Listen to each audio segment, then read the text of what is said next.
बिस्मिल्लाहिर्रहमानिर्रहीम। अस्सलाम वालेकुम नाज़रीन, आप यूट्यूब और फेसबुक चैनल देख रहे हैं। मैं राना उज़ैर हूँ। नाज़रीन, पाकिस्तान तहरीके इंसाफ के गिर्द शिकंजा जो है वो मज़ीद तंग हो रहा है। इमरान खान के गिर्द घेरा भी तंग हो रहा है और यूँ लग रहा है कि जैसे पाकिस्तान तहरीके इंसाफ वालों को ये निज़ाम पॉलिटिकली तौर पर स्पेस देने को तैयार नहीं है। लेकिन वहीं पर अगर आप ये कहें कि हुकूमत के लिए सब कुछ अच्छा है, ऑल इज नॉट वेल। मैं आपको एक बहुत बड़ी ब्रेकिंग न्यूज़, एक बहुत बड़ी खबर जो है वो शेयर करूंगा कि आज जो ताकतवरों की जानिब से शहबाज हुकूमत को शटअप कॉल दी गई है, जो उनको ये बता दिया गया है कि जो आप अपना गंद हमारे ऊपर डालने की कोशिश कर रहे हैं ये मजीद ज़्यादा देर तक नहीं चलेगा। सारा कंट्रोल वज़ीर आज़म शहबाज शरीफ के पास है, हम कुछ नहीं कर रहे।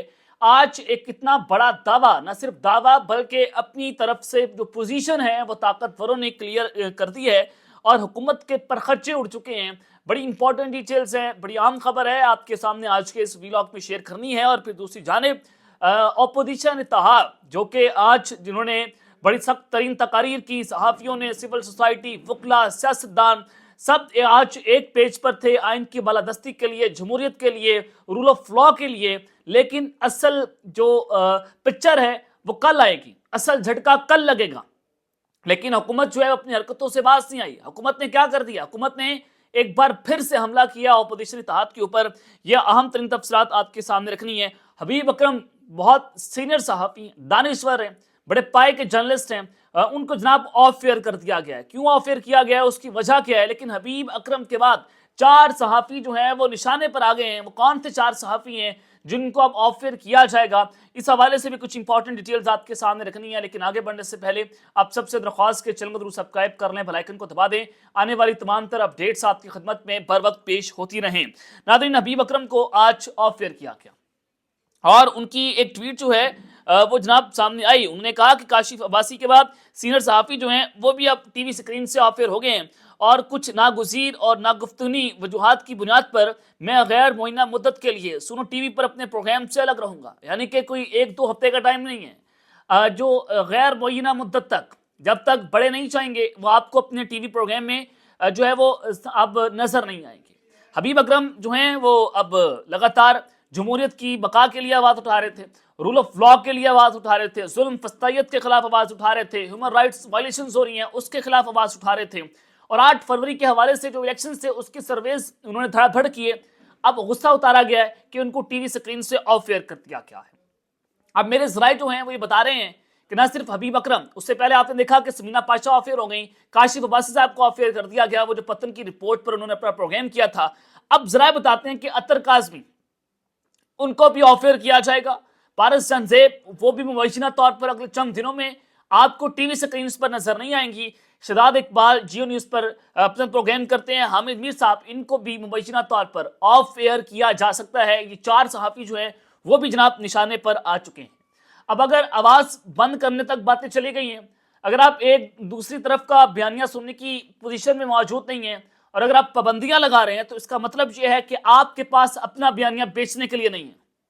इसका मतलब यह है कि आप अपना बयानिया बिल्डअप नहीं कर पा रहे। इसका मतलब यह है कि आप अवाम में जाने के लिए नकारा हो चुके हैं। आपके पास जवाब नहीं है, आपके पास काउंटर नैरेटिव नहीं है। जब आपके पास ये सारा कुछ नहीं है तो एक ताकत आपके पास जरूर है। तो आपने ताकत का बेदरेग इस्तेमाल करते हुए आप इन सहाफ़ियों की नौकरियां छीन रहे हैं, उनको फाइनेंशियली तौर पर डिस्टेबलाइज जो है वो करने की जनाब कोशिश कर रहे हैं। अब एक तरफ तो ये जनाब सूरत हाल है, एक और आम खबर आपको देना चाहता हूं कि असल झटका जो है वो जनाब अब कल लगने जा रहा है। आज अपोजिशन इत्तेहाद की जो कॉन्फ्रेंस हुई, कौमी कॉन्फ्रेंस, उसमें जिस तरह से सहाफ़ियों ने अपनी भड़ास निकाली, जैसे आइन की बालादस्ती के लिए महमूद खान चकज़ई बोले, शाहिद खान अब्बासी बोले, वकला बोले, सहाफ़ी बोले, वो बेनज़ीर था। अब लेजेंड होटल में आज ये एक रोज़ा कॉन्फ्रेंस, 2 रोज़ा कॉन्फ्रेंस हुई, उसका पहला दिन था और कल दूसरा दिन है। अब लेजेंड होटल में जनाब हुआ क्या? लेजेंड होटल की इंतजामिया ने आज हाथ खड़े कर दिए। उन्होंने कहा है कि हमें प्रेशराइज कर दिया गया है, ہم کل کے لیے آپ کی بکنگ جو ہے وہ نہیں رکھ سکتے، اور مینیجر نے اپوزیشن کو کل کا پروگرام کینسل کرنے کا کہہ دیا ہے۔ ہوٹل مینیجر نے کہا کہ ہم پر بہت پریشر ہے، ہمارے 150 ملازم ہیں، ہم پر رحم کریں، ہم مزید یہ بوجھ جو ہے وہ نہیں اٹھا سکتے۔ اس سے پہلے 4 مقامات پر یا تو ہوٹلز والوں کو کہا گیا کہ ہم آپ کا ہوٹل سیل کر دیں گے، آپ پر کروڑوں کا جرمانہ لگائیں گے اگر آپ نے ان کو جو ہے وہ یہ سارا کچھ کرنے دیا، کانفرنس کرنے دی۔ تو ایک ہوٹل نے اجازت دی، لیجنڈ ہوٹل نے، اب ان کو بھی کہا گیا کہ دوسرے روز جو ہے وہ آپ یہ کانفرنس نہیں کروا سکتے۔ اور اس کے بعد صاحبزادہ حامد رضا صاحب نے پریس کانفرنس کی، اپوزیشن اتحاد نے پریس کانفرنس کی، اور صاحبزادہ حامد رضا نے کہا کہ ہم اپوزیشن میں آپ کو لڈو کھلانے تو نہیں بیٹھے، آپ اسمبلی میں رات کے شب کون ماریں، ہم چپ کر کے بیٹھے رہے۔ ایسے کیسے ہو سکتا ہے؟ بارش آئے، طوفان آئے، جو بھی ہو جائے، پروگرام تو کل ہوگا، جو ہوگا دیکھی جائے گی، ہم اپنا پروگرام کر کے دم لیں گے۔ اور پھر شاہد خاقان عباسی صاحب نے کہا کہ اربوں کی اشتہار لگانے والی حکومت ایک کانفرنس سے ڈری ہوئی ہے، یہ ٹوٹل پرفارمنس ہے، باقی سوچ لیں حکومت کی حالت کیا ہے۔ صرف اقتدار کی ہوس میں حکومتیں قائم ہیں، ان کا ملکی معاملات سے کوئی تعلق نہیں ہے، کانفرنس کل ضرور ہوگی۔ یہ بڑے سینئر سیاستدان ہیں جو یہ اپنی باتیں کر رہے ہیں۔ اور پھر اسد کیسر نے کہا کہ ہم پیچھے نہیں ہٹیں گے، ہمیں بتا دیں کہ آئین اور قانون ختم ہو گیا ہے اور جنگل کا قانون ہے، تو پھر ہم بھی دوسرے طریقے سے آپ کا مقابلہ کریں گے۔ اب جناب یہ ایک ساری سچویشن ہے کہ کانفرنس روکنے کے لیے ہر طرح سے ہتھ کنڈے جو ہیں حکومت کی طرف سے استعمال کیے جا رہے ہیں، لیکن اپوزیشن اتحاد ان کی آوازیں بند کرنے کی کوششیں کی جا رہی ہیں، لیکن انہوں نے کہا ہے کہ ہم ہر صورت دریا لگائیں، روڈ پر بیٹھیں، جیسے بھی کریں، ہم آپ کو کل کانفرنس جو ہے وہ کر کر دکھائیں گے۔ اب ایک جانب تو یہ ایک پوری سچویشن بنی ہوئی ہے کہ حکومتی لوگ جو ہیں وہ جناب اپنے ہتھ کنڈے استعمال کر رہے ہیں کہ ہمارے خلاف کوئی آواز نہ اٹھے۔ اب مریم نواز تو ہمیں بتا رہی ہیں کہ 1 سال کے اندر پنجاب کے اندر دودھ کی نہریں بہہ گئی، مہنگائی کم ہو گئی ہے، پنجاب میں اربوں روپے کے پروجیکٹس لگ گئے ہیں، فلاں کو گاڑی مل گئی، فلاں کو لیپ ٹاپ مل گیا، فلاں کسان خوشحال ہو گیا۔ اگر سارا کچھ ہو گیا ہے، آپ کی کارکردگی تو ہمارے سامنے ہونی چاہیے، تو پھر آپ اپوزیشن اتحاد کو یہ پریس کانفرنس کیوں نہیں کرنے دے رہی ہے حکومت؟ پنجاب حکومت تو چلے پنجاب کی حدود میں یہ نہیں ہو رہی، اسلام آباد کی حدود میں ہو رہی ہے، تو شہباز شریف صاحب کرنے دینے، کیوں نہیں کرنے دے رہے؟ لیکن جناب اب یہ حکومت والے اکثر کہتے ہیں کہ ہم آپ کو یہ سارا کچھ نہیں کرنے دے رہے، ہم آپ کو تنگ نہیں کر رہے، یہ ہمارے بس میں نہیں ہے، یہ تو ہمیں کہیں اور سے آرڈرز آتے ہیں تو ہم ان کے آرڈرز کی تعمیل کر دیتے ہیں۔ یعنی کہ 26 نومبر ہوا، شہباز شریف نے کہا کہ میں نے اکیلے نہیں کیا بلکہ تمام جو ہمارے ادارے تھے وہ آن بورڈ تھے 26 نومبر کے اوپر۔